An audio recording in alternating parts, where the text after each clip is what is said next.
आपके माध्यम से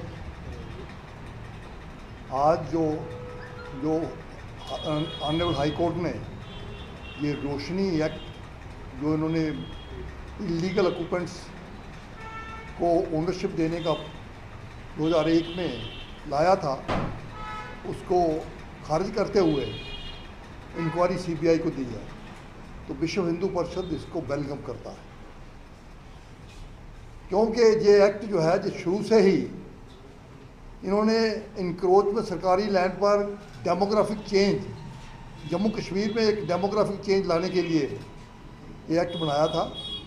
और इसमें मोस्टली जो बेनिफिशरीज हैं वो कश्मीर के ब्यूरोक्रेट्स, कश्मीर के लीडर्स, कश्मीर के जो इन्फ्लुएंशियल पर्सनस हैं, कम से कम वो 33,000 कनाल ज़मीन जो है, जो वो है जहाँ से रेगुलराइज की गई। और उसका बहाना जब बनाया गया कि इसका जो रुपया आएगा इसके लिए हम एक हाइड्रो इलेक्ट्रिक प्रोजेक्ट शुरू करना चाहते हैं, जो लेकिन वो भी कामयाब नहीं हुआ। तो ये जो है जो इन्होंने डिसीजन लिया था ये बिल्कुल गलत था, क्योंकि शुरू से ही इनकी एक पॉलिसी रही है जहाँ पर कश्मीर की बात आती है, कश्मीर को बेनिफिट देने की, कश्मीरियों को बेनिफिट देने की बात आती है, वहाँ पर सभी पार्टियाँ इकट्ठी हो जाती हैं, सभी लीडर इकट्ठे हो जाते हैं। और ये आज की बात नहीं है, मैं तो जहाँ तक जाऊँगा कि ये शुरू से ही जब से मुस्लिम कॉन्फ्रेंस 1933 में बनी थी, शेख अब्दुल्ला साहब ने बनाई थी, तभी से ये एक सोची समझी स्कीम के तहत चल रहे थे। और ये गिरगिट की तरह रंग बदलते, जब इनके आगे हड्डी डाल दी जाए, वो कोई भी लीडर हो, हड्डी डाल दो तो वो दुम लाता हुआ चुप रहता है जब तक वो हड्डी में स्वाद रहता है।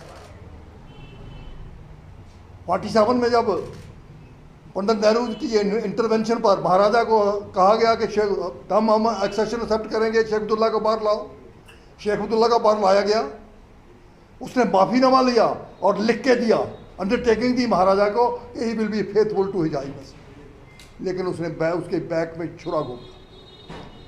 पंडित नेहरू ने उनके कहने पर 370 कॉन्स्टिट्यूशन में इंट्रोड्यूस की था, शेख अब्दुल्ला के कहने पर, और शेख अब्दुल्ला साहब ने सांठगांठ करना शुरू कर दी दूसरी मुल्कों से, और 1953 में उसको जेल में डालना पड़ा। उसी पंडित नेहरू ने जो बहुत उनका सरप्रस्त था शेख अब्दुल्ला का, उसको 1953 में जेल में डाला। और जब फरूख साहब का इनके तो खून में है, गंगा गए गंगाराम, जमुना गए जमुना गए जमुना दास, दिल्ली में रहेंगे कोई और भाषा बोलेंगे, जम्मू में आएंगे और भाषा बोलेंगे, कश्मीर में जाएंगे और भाषा बोलेंगे। तो ये मैं सुन रहा था रजत शर्मा को कि नहीं ये बहुत अच्छे हैं, इन्होंने बड़े बड़े नेशनलिस्ट हैं, बड़े बड़े नेशनल स्टेटमेंट दिए हैं, पर मैं चूँकि मेरी एज भी तकरीबन शेख अब्दुल्ला के अमर अब्दुल्ला के बराबर है, मुझे भी अब 80 साल का होने आया, मैंने इनकी सारी करतूतें जो देखी हुई हैं, मैंने 1953 भी देखा हुआ है, 47 भी देखा हुआ है, और उसके बाद तो जब 1975 में शेख अब्दुल्ला को लाया गया तो इनको इनके आगे हड्डी डाल दी गई और ये धूम धुलाते रहे। 84 में फरूख अब्दुल्ला ने जब इसकी हुकूमत चली गई, इसके बनोई ने हुकूमत तो उन्होंने स्टेटमेंट दिया कि भाई जाइए पाकिस्तान में जाइए और वहाँ से ट्रेनिंग लेके आइए। तो ये गिरगिट की तरह रंग, और जो स्टेटमेंट आज दिया जो दुर्भाग्यपूर्ण है, ये नेशनल स्टेटमेंट नहीं है, नेशन के खिलाफ है, इसमें देशद्रोह की बू आती है, और ये वो इनके खून में है।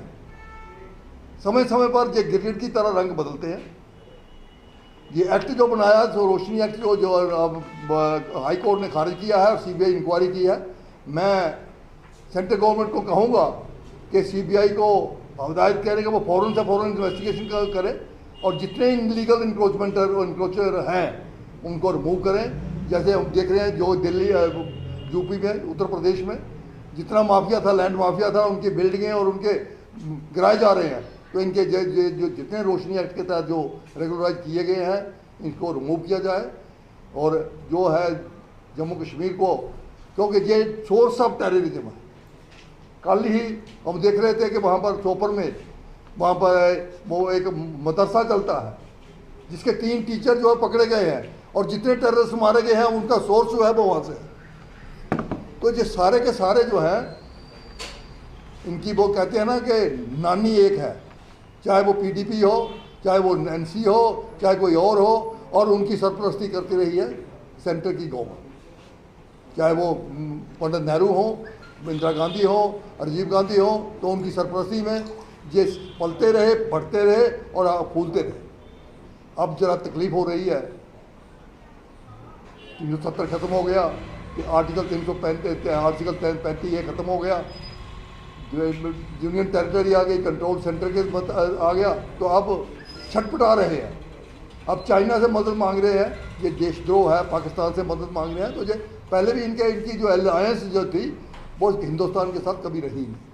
ये तो अपने मफाद के लिए 3 पीढ़ियाँ उन्होंने जम्मू कश्मीर पर राज किया, और ये अपने मफाद के लिए, अपने पर्सनल इंटरेस्ट को सेव करने के लिए ये लोग वक्त पर ये जम्मू कश्मीर हाई कोर्ट ने जो जजमेंट रोशनी एक्ट को असंवैधानिक करार देते हुए दी है वो ऐतिहासिक है, और उसने इन असामाजिक कृत्यों की जो परतें हैं सारी की सारी उखाड़ करके उधेड़ करके रख दी। 2001 से लेकर 2007 तक जब ये एक्ट आया और उसमें बड़ी सारी अमेंडमेंट्स हुई और रूल्स फ्रेम हुए, सबकी सरकारें रहीं। उस वक़्त अब्दुल्लाओं का भी राज रहा, मुफ्तियों का भी रहा और गुलाम नबी आज़ाद का भी रहा, और इन सब ने उसमें बंदरबांट की।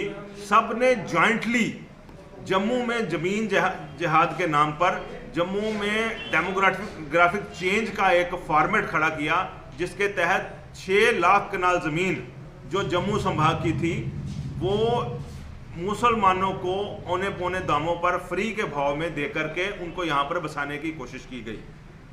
वो स्कीम जिससे इन्होंने कहा था कि 25,000 करोड़ रुपया इकट्ठा हुआ होगा, केवल मात्र 100 करोड़ भी इकट्ठा नहीं हुआ। वो स्कीम जिसमें जम्मू में 6 लाख कनाल भूमि इन भूमाफियाओं को दे दी जाती है, कश्मीर में केवल 33,000 कनाल भूमि दी गई, जम्मू में 20 गुना ज़्यादा भूमि जो है इन भूमाफियाओं को फ्री में बांट दी गई। ये केवल मात्र एक डेमोग्राफिक चेंज करने की एक साजिश थी, जो इन सभी सरकारों ने, जो कि मुस्लिम लेड सरकारें थी, कश्मीर सेंट्रिक सरकारें थी, इन्होंने मिल करके ये साजिश रची। हाई कोर्ट ने और controller and auditor general of India ने उसको एक्सपोज किया है, और हाई कोर्ट ने उसके ऊपर सीबीआई इंक्वायरी की जो ऑर्डर किया है और उसके साथ साथ उस एक्ट को रिपील भी कर दिया है। हम उसके लिए हाई कोर्ट के शुक्रगुजार हैं। दूसरी बात यह है कि इनके इस नेक्सस से और भी चीज़ें उजागर हुई हैं।